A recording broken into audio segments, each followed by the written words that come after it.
IJ. Thank you for tuning in to Talk Sisters Talk podcast. Today I have a special guest on with us. Her name is Tia. Tia is a hardworking woman who overcame so much adversity to get to where she is today. So I just wanted to have a conversation with her. Before we get into all that, Tia, can you tell us a little bit about yourself? Okay, so my name is spelled Tia, but it's pronounced Taya. Everybody calls me Tia. I let it go most times. But my name is Taya. I am 28. I have an 8-year-old son. I'm a domestic violence survivor. I've written 5 books. I teach adjunct at Norfolk State University, where I got my bachelor's and master's from. And I'm currently pursuing my PhD over at ODU. What? And I'm a high school teacher. Girl, 28, accomplishing all of that. Listen, I aspire to be like that, honey. Where did you start off in the beginning? Did you always know you wanted to be a teacher? No, I didn't like children when I was a child, to be honest with you. My freshman year, I wanted to be an athletic trainer because I was into sports. I had a basketball scholarship, cross-country scholarship. But my professor was talking to me, and she said, you're going to be a teacher. And I'm like, no, I'm okay. I don't really want to be a teacher because that's what my mom is. My mom is a high school English teacher, and she's been that since I was born, way before I was born, actually. And she ended up changing my major for me. And she changed it to straight English literature with a concentration in teaching. And I'm like, okay, you know what? My mom's an English teacher. I can do this. I started subbing, and I started subbing at Booker T. Washington High School, and I loved it. So I was like, oh, okay, this might work out. And then I started going through a few things, actually. Of course, I became pregnant. I lost all my scholarships. How did you lose your scholarship? And it was at a point where I was pretty much homeless. I lost my scholarships because I had... You said what? No, I said, how did you lose your scholarships? I had athletic scholarships. So if you can't sustain or you can't participate in the season, they take that scholarship away. They take the money back. And I mean, at a certain point, it's my responsibility to do what I said I was going to do. Right. You said that you're signing on. So I dealt with reality because I made an adult decision. And, you know, a lot of people say, well, having a child is not a bad thing. And it's not. However, you need to be prepared for everything that you're going to have to give up and sacrifice before that time. And I was 18. I was young. I thought I was good stuff. So, I mean, I'm out here being hot. And being hot got me in trouble. So I got to the point where I was pregnant. I had already lost all my scholarships. And I was in a very bad domestic violence relationship. And we got into a really bad argument. I was trying to walk away because I was frustrated. And by this time I was about 7.5 months pregnant, maybe almost at 8. And I was walking away. Now, what I can say is I provoked it. I'm gonna be honest with you. People say that you don't invite it to happen, but you know what you're saying when you're doing all that extra stuff. You know how to push a button. And at that time, I'm a Leo. Look, I said what I said, and then I walked off. And he ended up following me. He pushed me downstairs. He kicked me in my face and my stomach. He broke 7 of my ribs, fractured my skull, and he broke my nose. Oh, my God. I was transported to Portsmouth Naval Hospital. They took real good care of me. I ended up having a whole lot of stitches, a whole lot. They only kept me for, I think, 6 days. Maybe 5. I was nursed back. My son was just fine. I was more tattered and battered than anything. Thank God. But I got kicked off of Norfolk State's campus for a domestic dispute at that point, because no matter how they look at it, it was a domestic dispute, and you cannot stay on campus. So at that point, I had some friends who knew about the situation, but nobody wanted to risk losing their own housing by keeping me. Right. So I had a car, and I ended up driving to Mount Trashmore every day, and that's where I slept. And that was for a good amount of time. When it got closer to my due date, I decided I was going to make the decision to give my son up for adoption because I knew I couldn't take care of him. And I went through with it. I met the parents and everything. They didn't know anything. I was using my aunt's address. It was a bad situation, but I knew I had to put myself in it. So come time, my son does not come on time at all. I'm 40 weeks and he is chilling. Taking his Okay. time. He was chilling. I went to 42 weeks, 4 days. And on that 4th day, I'm in the hospital because they're like, okay, we might have to do a C-section. He's not coming out. We don't know what's going on. Water broke. The adoption parents are there at that time and everything. I had my child 10:23 in the morning. I took, I think, about 5 pictures with him before they told me that I need to give him up to his adoption parents. And I gave him up, and I called my best friend, and she was like, are you okay? I said, no, I'm not. She said, what do you want to do? I said, I want my baby back. Like, I don't even know how he feels. I want him back. And she was like, but you can't take care of him. I said, we will make a way. She drove up from North Carolina because it was summertime and we weren't in school, from North Carolina. And she helped me sign the papers. So I ended up getting my son back 72 hours after he was born. Wow. I met Virginia. So does it work that fast? Like if you're trying to give your child up for adoption or sign off to do it? Well, the thing about it is, in Virginia, you have 72 hours to decide whether or not you want to keep your child for adoption. It's a threshold time. So he was technically still mine. So after 72 hours, you make a solid decision. Okay, I'm going to keep them. I'm not going to keep them. Some people can literally give them away and stay there. I didn't have the strength. I didn't have it. So I stayed with friends for a little second. I was breastfeeding, so it was easier, but I had 2 friends that were living on Section 8. They ended up getting in trouble for having me in their house, so I was back to my car. Me and my son slept in my car for about 5.5 months until I met my God family. My God family is actually a friend of a friend, and they literally came in and they would take my son on the weekends so I could sleep. And they would start taking him a little bit more so I could get to the point where I was finishing up my degree. Now, I hit some bumps and bruises along the road, like just being honest. I mean, little decisions that I could have made and should have made, but I didn't. And I always tell single moms, like when they're in the process, don't stop.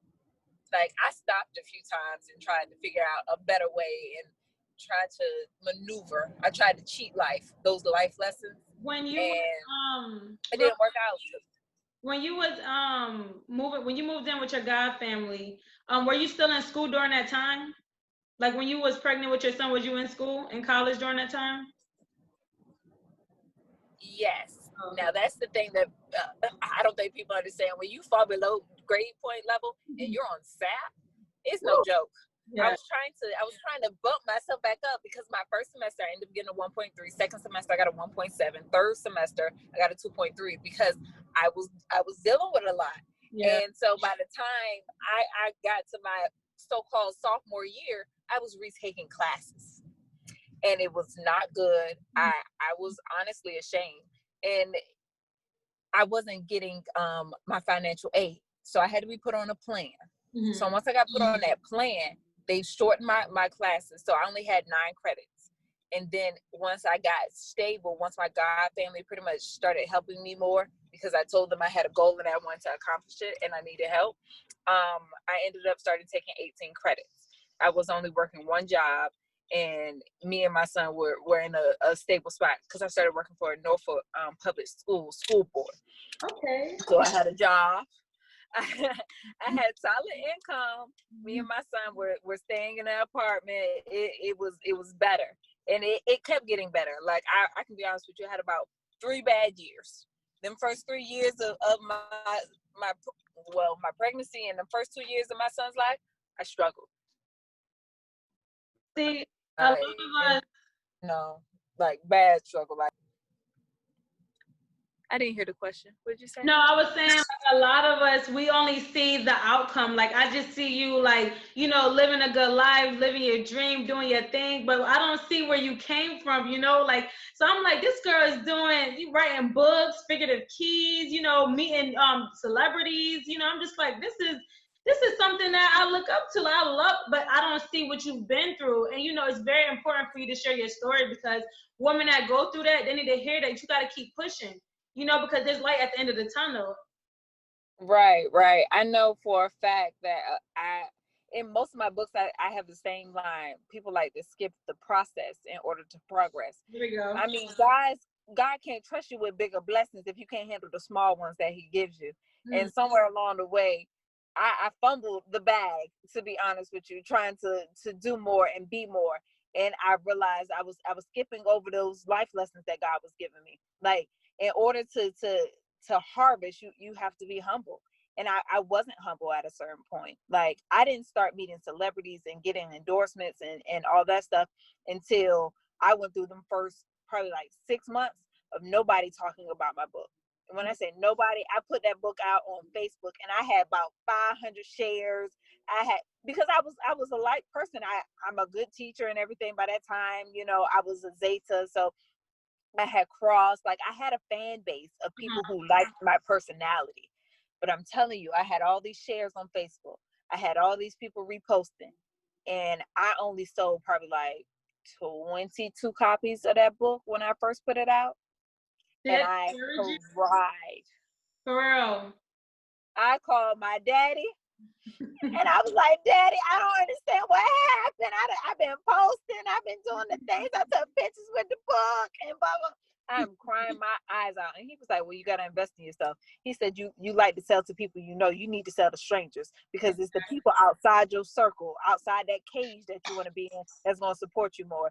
And so he ended up buying 500 of my books for me to sell.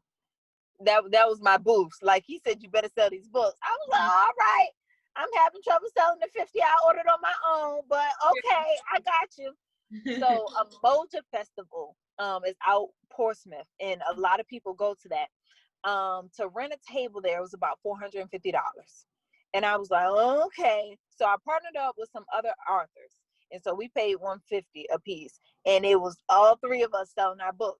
And when I tell you, I sold myself. I didn't sell my books. I sold myself. I ended up leaving that first day, and I had sold probably like 91 copies. I'm so proud. In my head, I was like, okay, did that really happen? I promise you, I got there at 5 o'clock that morning, started setting up, and I didn't leave there until like 11. Because in my mind, I knew my daddy had given me a goal. I wanted it so badly. And so that next day, I got there at like 6, and I'm like, I'm not going home with no books. Mm-hmm. And now Emoji Festival, it'd be like 10,000 people there. I knew if I marketed myself right, I was standing outside the tent, just talking to random people, starting conversation.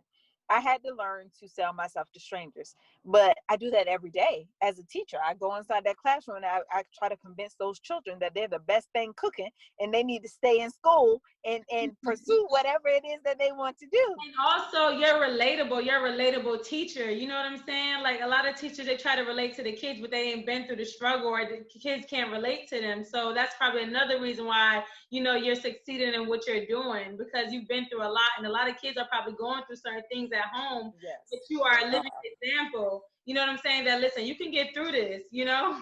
It's so crazy. I think the thing that I've learned to do is I don't necessarily glorify the struggle. Mm-hmm. I glorify the downfalls, because the downfalls teach you how to deal with the upbringings. Okay. If you don't fall, you really don't know how to get up. And that's the hard part. Most people, like, when they fall, they're like, okay, I can't get up from this. I don't know how to bounce back from this. And I'm like, just be present, just be here. Like, just show up. Yeah. Like, that's the first step, being present and knowing that whatever it is you're going through, it's another day tomorrow. It takes some time to get to that place, though. Like, what turning point was it in your life to get to that place with that confidence, knowing, like, you know, there's another day, I have another chance at this? Because sometimes it'd be so discouraging that when you Oh, fall, you yeah. don't want to get back up. You just want to stay there. You know what I'm saying? So what was a turning point in your life for you to know, like, I got to get it going?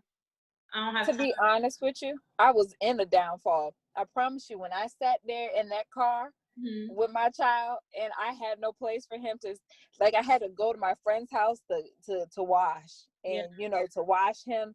And, I had people who knew about my situation, but couldn't do anything.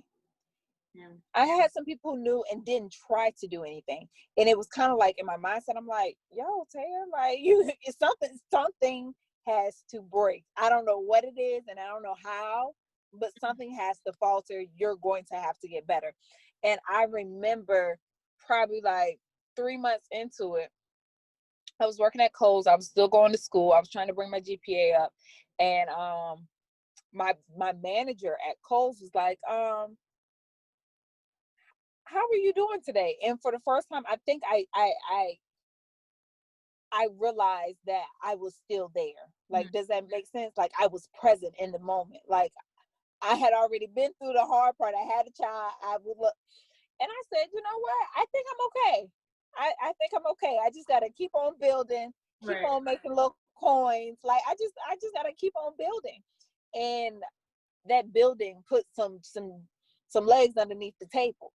And once I had the table, I just knew I could make a feast. Like, it was just Okay, girl. overcoming it day by day. Like, I set small goals, and people always say don't write stuff down. That's bull. I wrote everything down. I still have some of those journals. I would write down what it is that I needed to do. Like, I would set a goal, something that I want to accomplish. They were small now, but You eventually was they got bigger. manifesting things. You said what? You were manifesting things. Oh yeah, people, man, it's true, but faith without work is dead. And Mhm. I said faith without work, not the working process, the faith. If you don't work on your faith bank by yourself, you're never going to be able to fully invest in anything else and get anywhere. Like, I stopped trusting in people, and I bet on myself. I just knew that somewhere at a certain distance, God had me and I was going to get it. And at a certain distance, that's what happened. I used to slide into people's DMs all the time. Like, when my book first came out, I was sliding into a whole bunch of celebrities DMs. Mm-hmm. I set a goal. Slid into 50 DMs a day, because that's when IG will stop you after a certain point. It'll tell you I did can't not DM know nobody. that. Yeah, if you slide You into was too many determined. DMs, if you slide into too many DMs, they'll stop you. Okay. So I just kept sliding, and eventually people started responding with blue checks. Okay. Girl. and and it ended up being to the point where I believe it was Tony Rock who was like, well, just bring your book to the show, because he was at the Funny Bone. And I'm like, oh, okay. I hope he's serious. I hope this ain't his agent or somebody. I hope it's him. He was at the show. He ended up taking a picture with me in the book, taking the book and putting it on his page. Yes. That day was like the start of like the big stuff, because him putting it on his page, I must have had like 200 requests for my book. And I'm like, I don't even have 200 books to sell. I just, okay, let me learn how to be a businesswoman now. Let Right. me take what money I got, invest in more books, invest in my brand, invest in myself. And that's when I started doing the bookmarks. That's when I started doing the shirts. That's when I started doing like self-publishing classes. Like, I wanted to help other people, because I remember being in that downfall, like, Nobody can help I you. don't know how to do it. And the person that I went through to self-publish my book, I paid guap for. For real. And just if we're gonna be honest, I dropped bread because I wanted to invest in myself. So now I'm the cheaper route. Like, I teach people how to self-publish books for cheap, and people are always like, "That's all?" I'm like, "Yeah, that's it. That's gonna get you from start to finish. You have to pay it back in your hand, then you pay me the rest of your money." Such a And blessing. but I think all of it honestly happened because when you experience down, you're able to lift other people up, and you try. Like, you don't like to see people in bad position. I don't wish half the stuff I went through in my life on other people, and I got enemies. So but you just learn to be better and do better for other people. How did you become this bold? Were you always bold like this and confident? Were you always this person, even as a child? Because, like, listen, you just seem like a bold and confident woman. Like, you could go into a room and sell anything, encourage anybody. That's just how you come off. Like, was you always like this? To be honest, as a child, I was just fiery. That's the difference. I was ready. Like I've always been skinny, but if you ask me, I'm the thickest person in the room. So I was always loud, and I picked a lot of fights with people, and I got in a lot of trouble, but I wasn't confident. It's a difference between being fiery and confidence. Right. And I learned that difference in college when the first time I bucked onto somebody, because I was still fiery, and they put me in my place. I said, oh, okay, let me learn how to talk to people. Let me learn how to get myself together. I learned a lesson after one time. I said, oh, okay, let me. And it was a professor that put me in my place. I mean, I said, oh, okay, cool. Let me get myself together. Let me learn how to be a little educated and be able to go throat the dope with other people. But yeah, now I can honestly say teaching is that confidence, because as a teacher, children are always going to be like your hardest critiques. Like they are completely honest. They are very bold. They don't have a censor. So if I can go in front of them sixth graders and make them sit down and listen and learn and care about affixes and prefixes, I know I can talk to an adult and sell my book. It was just like confidence builder after confidence builder, because I promise you, after about sliding into about 50 DMs and you start getting 2 back a day, and then 3 back a day, then you hear somebody say, oh, well, I already know about your book. I'll be at the Funny Bone, blah, blah, blah. I ended up getting endorsed by the Funny Bones just by talking to people. That's amazing. Like, so I always, the worst somebody can say is no. Exactly. I probably got 1,000 no's before I got one yes. It takes time to get to that, because a lot of people are shy and things like that. A lot of people don't want to open their mouth, but you got to understand, you have to open your mouth and network and talk to get to where you want to be in life. But I can understand the other part of it, like being scared to ask for help and things like that, because you don't want to hear no. It's the fear of the unknown. Basically, that no will make you go harder. It does. Some people make you go harder. Some people make you give up. It depends on what type of person you are. I tell people, you got to stop stopping yourself. The only person that really can stop where you're going and what you're doing is you. Exactly. Other people don't control your destiny. What God has for you is for you. So if you continue on your path, look, if one person tells me no, I go to another person. If that person tells me no, I go to another person. The worst that can happen is everybody says no, but that's never going to happen. Exactly. It's just not possible. And for those people who are shy, take baby steps. Like I took baby steps. Like I didn't slide into like big name DMs until I got the small name DMs down pat. Like you got to build yourself, because nobody else is going to try to build you. Right? Was your friends always supportive with your process and your book selling and things like that? Now that's why I can say I had some rock solid friends, and I still have rock solid friends, to the point where anytime I say I have something, they're posting it. I had a friend who was good at computer building or computer processing, so she did my website for me, and then she taught me how to do it. So it's kind of like anything and everything that was surrounding me, I used it to help me. And I always say, if your friends aren't outgrowing you or doing better than you, then you need new friends. Like. And that's the honesty, because the people around you are the people you're going to be most like. You got to have some go-getters. You got to have people who are way ahead of you as your friends. That way you have motivation. Like if I sat around with losers, I'm going to become one. I believe in it too. I believe that as well. Even in relationships, when you move on, if your partner's not on the same level or even trying to get to that level, I feel like it will kind of bring you down. That's just my theory on that. That's what I believe, honestly. Do you agree with that? Or I agree completely. The crazy part about it is I love that song, Thank You Next by Ariana Grande, because she said, one taught me love, one taught me patience, one brought me pain, now I'm amazing. And if you listen to it, she's being honest. Everybody in your life is going to teach you something. It's about what you take from those experiences. Like I can be honest with you. I don't like the experiences I went through with my exes, but I thank them for it, because now that I'm in a good relationship, I know how to act. I know how to behave. like I know how to do more. Like, yeah, I'm still healing in parts of me, but I think we're always going to be constantly healing and becoming a better version of ourselves. But you got to look for the good in every situation, man. With your I just want to piggyback off of the domestic violence issue that you've been through. What helped you get through that? Was it your son? You know, because that's a traumatic situation, especially in a hospital. How was you even able to move on, girl? Because I could only I couldn't imagine going through something like that, pregnant anyways, you know? To be honest, I saw some of it growing up, and I didn't necessarily see the problem with it because that was something that I had seen for so long. Like I watched things of that sort. When it got to that point where it was so bad on me, I had just had to realize it was toxic, and I started therapy. People say therapy doesn't work. It does. I had to go through it. I had to get to a point in place where I forgave myself for letting it happen, where I allowed myself to breathe, and where I gave myself room to grow, like going forward.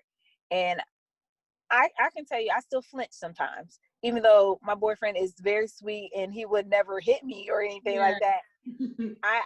I'm still a little trauma.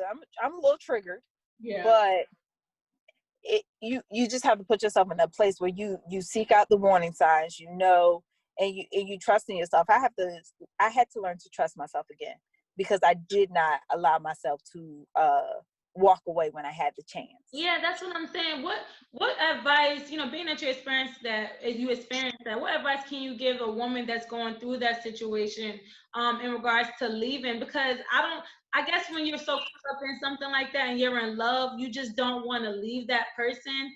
But I don't want it to get to the point where you're sent to the hospital to say, you know what, I'm completely done with you. And the crazy part about it is, I've had so many examples. Like my best friend of almost 14, 15 years passed away on January the 2nd of this year. She was murdered by her ex-boyfriend. He was very domestic. He followed her, okay, because she used to live with me. She was staying up here with me. And she left. She got back into the military. She left him alone. And I got a call probably New Year's Day, and just to say that she was in a hospital. And then the next day, it was everywhere. She was such a sweet person. I always say to young women that are in that situation, just understand your life is way more important than what you're sacrificing to be with him. It's not healthy. It's toxic. I've seen, I've heard, I've witnessed, I've experienced. Your health, your life is more important. You will get through, and you will push through, and you will be that much better. But if you don't choose yourself over love, I nobody can help you. Like you gotta want to help yourself. Did you think that was love? I did. I really thought that he loved me so much that it made him that mad that we would go at it, and I mean, I can sit here and say I was young and dumb. I really thought he loved me. I was head over heels. But I think after a certain point of getting knocked out a few times, common sense was like, you know what, this ain't it. It's not love. If it is it, I don't want it. Nah, not this kind anyway. No, so, that. Taya, when you wrote your first book, right?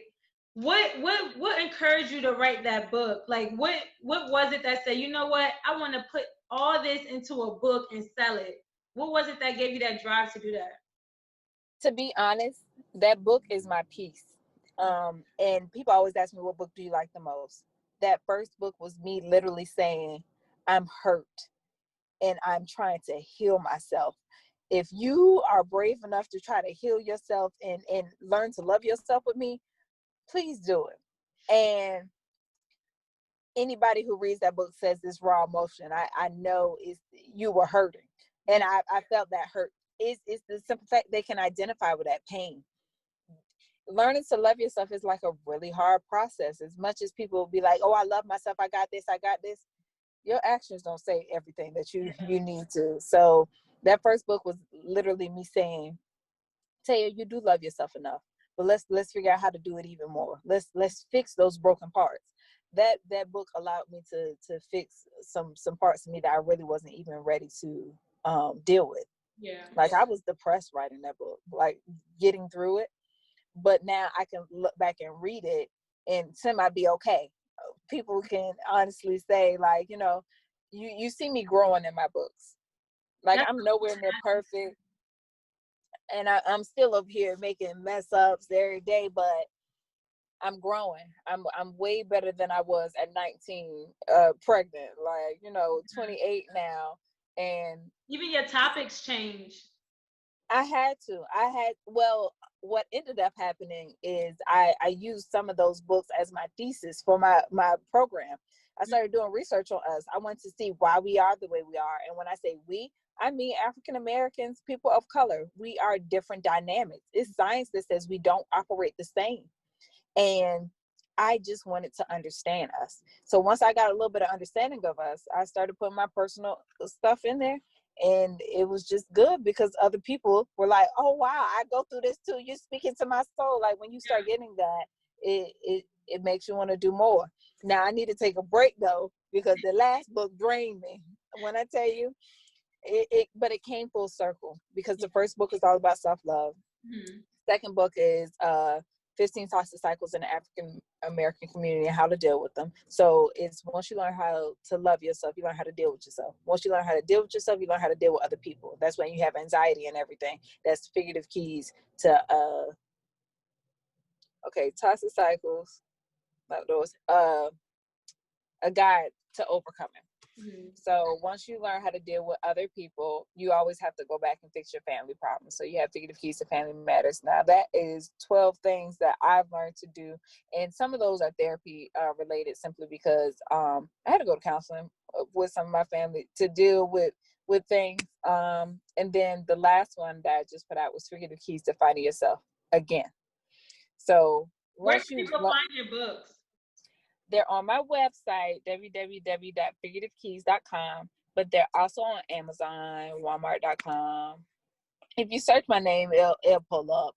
I always say to people, though, if you're going to buy my books, buy from a website. It's cheaper than Amazon, and I personalize it. I like having a relationship with my readers. I don't want you to just feel like you're just spending your money and you're not getting anything. Mm-hmm. So, but it's just a process. I had to learn how to love myself all over again once I dealt with some things. Yeah. Like, you got to constantly pour into yourself. It's not just a one-hitter quitter, if that makes any sense. No, it definitely makes a lot of sense. When you your last book, are you gonna keep, or do you plan on doing more? Like, what do you mean by you gonna take a break? Is it because you poured a lot into that and you like, you know what, I just need to, I need some decompression time, because this last year, I've lost so many people, and it's been a tough year, Taya. I can tell you that.